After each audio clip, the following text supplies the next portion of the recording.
बीच बड़ी खबर पटना से आ रही है, जहां नीट पेपर लीक मामले में एक्शन में सीबीआई की 2 सदस्यीय टीम पहुंची विशेष अदालत। विशेष अदालत में सीबीआई रखेगी तमाम सबूत। सीबीआई कोर्ट से खारिज करा सकती है एनओ कॉन्सिप एक्शन। और 4 मई से फरार है मास्टरमाइंड संजीव मुखिया। इस वक्त की बड़ी और अहम जानकारी आप तक पहुंचा रहे हैं, जहां नीट पेपर लीक मामले में एक्शन में आई सीबीआई। लगातार सीबीआई एक्शन में नजर आ रही है और ताबड़तोड़ एक के बाद एक कार्रवाई करती हुई नजर आ रही है। इस दौरान सीबीआई की 2 सदस्यीय टीम विशेष अदालत पहुंच चुकी है और विशेष अदालत में सीबीआई तमाम सबूत भी रखेगी। अब देखना होगा कि आगे क्या कुछ कार्रवाई करती है और आगे क्या कुछ जो पूरे मामले को लेकर निकलकर सामने आती है तस्वीर, वो आगे क्या कदम हो सकता है।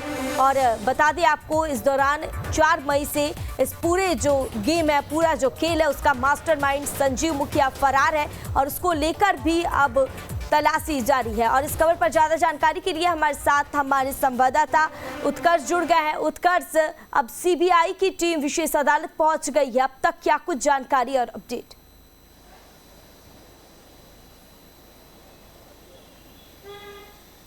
अब बिल्कुल नैना, देखिए कल से ही तमाम चीज़ें हैंडओवर जो है वो सीबीआई ने ले ली थी और आज विशेष अदालत पहुंची है, क्योंकि कल जब कोर्ट में तमाम चीज़ों पर सुनवाई होनी थी तो एडीजे ने, फास्ट ट्रैक एडीजे ने वो साफ कह दिया था कि अब ये तमाम चीज़ें सीबीआई में चली गई है, तो अब सीबीआई के विशेष कोर्ट जो है वो उन तमाम चीज़ों पर सुनवाई करेगी। और ऐसे में अब सीबीआई जो है विशेष अदालत पहुँची है और वहाँ पर सबसे पहले नो कोरेसिव एक्शन जो है, जो कि संजीव मुखिया के खिलाफ चल रहा था, उसको खारिज करवाएगी। देखिए साफ तौर पर नो कोरेसिव एक्शन वही होता है जिसमें किसी भी व्यक्ति के ऊपर कोई दबिश नहीं बनाई जा सकती, उस पर कोई कार्रवाई नहीं की जा सकती, उस पर उसको पकड़ा नहीं जा सकता, गिरफ्तार नहीं कराया जा सकता।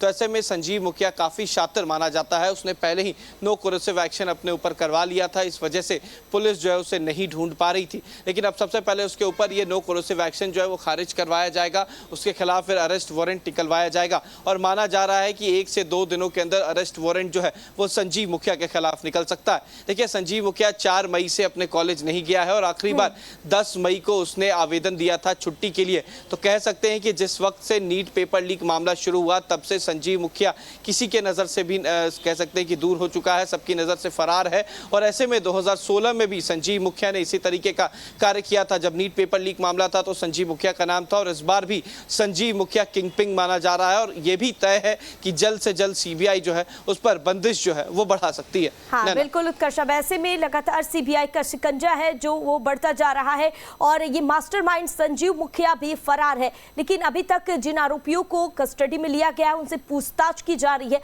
उससे क्या कुछ निकलकर सामने आ रहा है?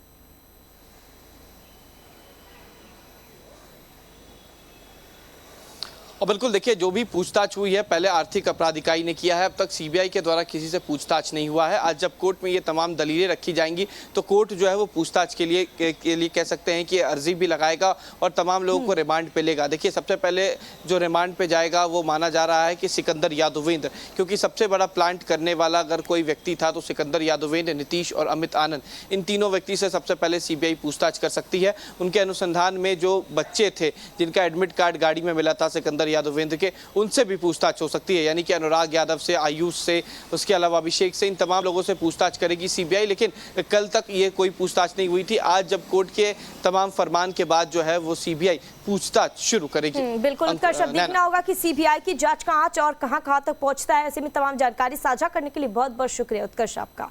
और बता दें आपको